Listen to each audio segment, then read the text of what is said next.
Children, gather close. Let me ask you a question. Have you ever been told the real truth behind him? Politics changed all history. They call him a jihadist king.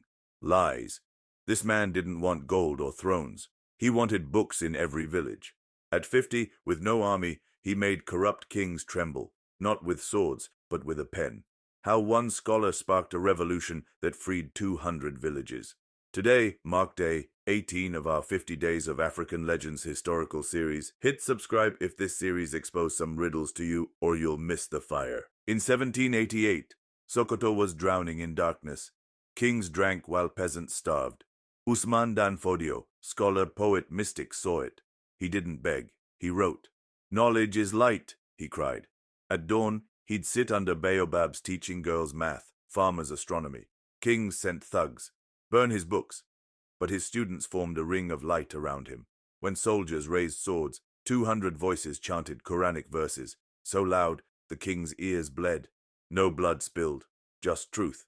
By 1804, 10,000 followers marched silently through the desert, not to kill, but to build schools. First strike, he opened Nigeria's first female university.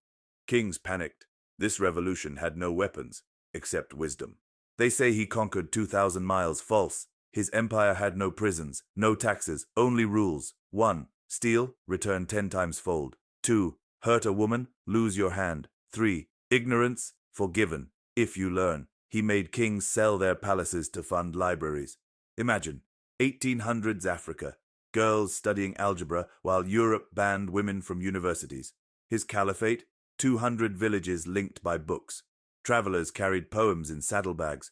Markets had justice trees. If cheated, you'd recite his verses under its shade, and thieves returned your goods. When Britain came, they found no gold, but 2,000 schools. That's why colonizers called him dangerous, not for swords, but for making peasants dream.